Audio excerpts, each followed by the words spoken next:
They were banned, but soldiers carried them anyway. Cameras, liquor, charms, even enemy weapons, the forbidden relics of a world at war. Officially, these items could get you punished. Unofficially, they were lifelines, small acts of rebellion in a system built on control. And here's the shocking part, some of those same bans still exist in modern militaries today. During World War II, the rulebooks were thick and absolute. Commanders tried to standardize every item a soldier touched, from rations to rifle oil. But the men in the trenches and the pilots in the skies knew something the brass didn't. When you're that close to death, rules start to look optional. And in those cracks between regulation and reality, human ingenuity and defiance flourished. Liquor was the most common contraband. The United States Army's official stance was simple. Alcohol on the front lines was forbidden. The reasoning sounded noble. Keep soldiers sober, disciplined, ready. But when the bombs fell and the nights stretched too long, soldiers found ways to bend that rule. Some brewed jungle juice from canned fruit and yeast. Others bartered with locals or traded supplies for rum, whiskey, or anything with a burn. It wasn't about getting drunk. It was about feeling human. Fast forward to Afghanistan and Iraq, and the same prohibition still exists. Officially, alcohol is banned for deployed troops. Unofficially, quiet toasts still happen in remote outposts. The same defiance, just under new skies. Then came the cameras, perhaps the most quietly dangerous contraband of the war. Soldiers weren't supposed to carry personal cameras for fear that photos might reveal troop movements or classified positions, yet thousands did. They captured life as it truly was. The mud, the laughter, the heartbreak. These weren't propaganda photos, they were truth.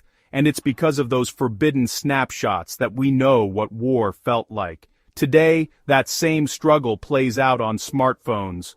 Troops are warned not to post images from bases or patrols, yet social media brims with modern echoes of World War II's banned photography.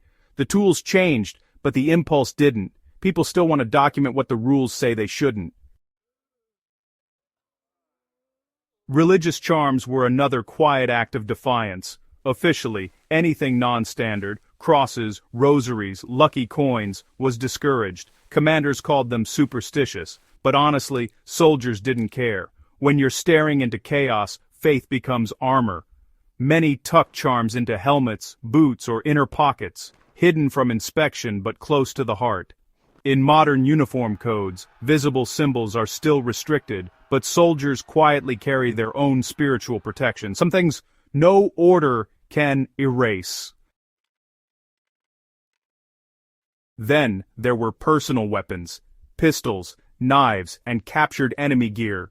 The rules were strict, only issued weapons allowed. But the battlefields, told a different story. Soldiers swapped Lugers for their sidearms, picked up Japanese Nambus, and carved their initials into bayonets taken from fallen enemies. Each item became part of their survival and their story. It wasn't about trophies, it was about trust. You used what worked. The same instinct exists today, though modern armies strictly ban unauthorized modifications. Yet soldiers still tweak their rifles, adjust optics, and add illegal custom grips. Uniformity may be regulation, but individuality is survival. Even letters and diaries were on the banned list. The fear was intelligence leaks, that an intercepted letter could give away troop positions. But soldiers wrote anyway. They chronicled the war in mud-stained notebooks, folded their thoughts into envelopes home. Censors blacked out locations and names, but emotion slipped through every line. Those forbidden words became our most honest record of World War II, and now, in the digital age, the rule lives on. Soldiers told not to blog or post about deployments, yet, from 1944 to 2024, the same truth remains. People at war need to be heard. Even small comforts like local food and tobacco were sometimes prohibited. Commanders worried about disease or security, but in towns from Normandy to Manila, soldiers traded rations for fresh bread or fruit. They shared meals with civilians, breaking both language and official barriers. Because, food wasn't just sustenance. It was humanity. Modern militaries still issue strict ration rules, but every veteran knows there's always someone bartering chocolate for something better. So, why do these bands survive? Well, it's all about control. The military machine depends on predictability, same gear, same rations, same habits. Yet, soldiers live in the unpredictable, and in that space, they quietly reclaim pieces of themselves. Each forbidden item tells a story of resistance, not against the enemy, but against losing their identity to war.